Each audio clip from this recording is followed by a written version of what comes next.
സോണിയാഗാന്ധിയെ പോലെ അതിപ്രശസ്തയായ അല്ലെങ്കിൽ world famous ആയിട്ടുള്ള ഒരു നേതാവിനെ മത്സരിപ്പിക്കാൻ നിർത്തിയിട്ടും ഉപതെരഞ്ഞെടുപ്പിൽ വയനാടുകാർ പോളിംഗ് ബൂത്തിലേക്ക് എത്താൻ മടിച്ചു. അല്ലെങ്കിൽ വളരെ കുറഞ്ഞ ആൾക്കാരാണ് വയനാട് പോളിംഗ് ബൂത്തിലേക്ക് എത്തിയത്. ഏറ്റവും കുറഞ്ഞ പോളിംഗ് നിരക്കാണ് ഇപ്രാവശ്യം രേഖപ്പെടുത്തിയിരിക്കുന്നത്. ദുരന്തത്തിന്റെ വിറങ്ങലിപ്പ് ഒരു പക്ഷേ വയനാടുകാരിൽ നിന്ന് ഇതുവരെ മാറിയിട്ടില്ല. മരിച്ചുപോയ ഉറ്റവരുടെ മൃതദേഹം പോലും കിട്ടാതെ കരഞ്ഞിരിക്കുന്ന ദുഃഖിക്കുന്ന ആൾക്കാരാണ് വയനാട്ടിലുള്ളത്. അവരെ പോളിംഗ് ബൂത്തിലേക്ക് എത്തിക്കാൻ എല്ലാ മുന്നണികളും കിണഞ്ഞു പരിശ്രമിച്ചെങ്കിലും അതെല്ലാം വിഫലമായിരിക്കുകയാണ് ഇപ്രാവശ്യത്തെ ഉപതെരഞ്ഞെടുപ്പിൽ. ഒരു മുന്നണിക്കും വയനാടുകാരുടെ വേദന ഇല്ലാതാക്കാൻ സാധിച്ചിട്ടില്ല. അതിന്റെ ഏറ്റവും വലിയ പ്രതിഫലനമാണ് ഇപ്രാവശ്യത്തെ ഇലക്ഷനിൽ അവർ പോളിംഗ് ബൂത്തിലേക്ക് എത്താഞ്ഞത്. കാരണം തേടി എങ്ങും പോകേണ്ട കാര്യമില്ല.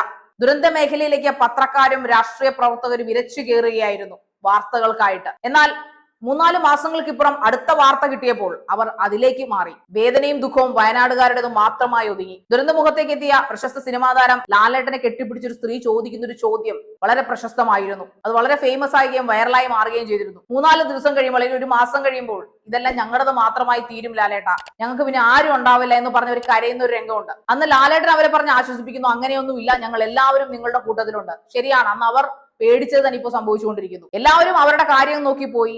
അത് രാഷ്ട്രീയക്കാരായാലും പത്രക്കാരായാലും പുതിയ പുതിയ കാര്യങ്ങൾ തേടിപ്പോയി. വയനാടുകാരുടെ ദുരന്തം അവരുടേതും മാത്രമായി അവശേഷിച്ചിരിക്കുന്നു. ദുരന്തത്തിൽ ഏതാണ്ട് 254 ആൾക്കാരെയാണ് കാണാതായത്. അതിൽ 47 പേരുടെ മൃതദേഹം ഇതുവരെ കിട്ടിയിട്ടില്ല.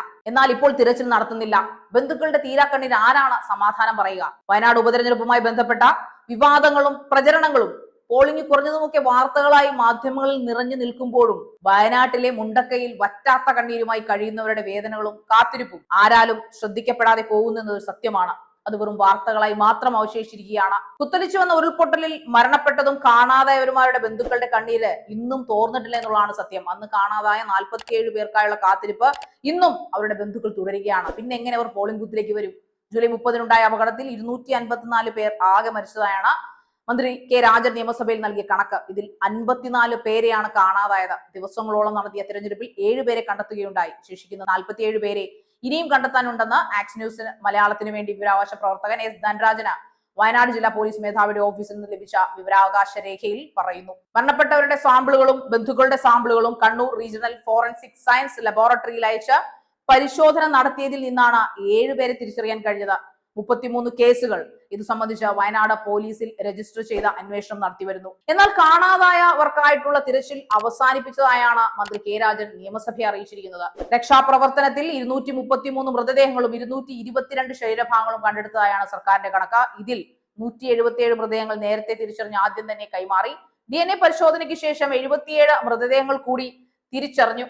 അതേസമയം ഉരുൾപൊട്ടൽ ദുരിത മേഖലയിലെ രക്ഷാപ്രവർത്തനങ്ങൾക്കും ദുരന്ത നിവാരണ പ്രവർത്തനങ്ങൾക്കുമായി കോടികൾ ചെലവഴിച്ചതായാണ് സർക്കാർ കേന്ദ്രത്തിന് റിപ്പോർട്ട് നൽകിയത്.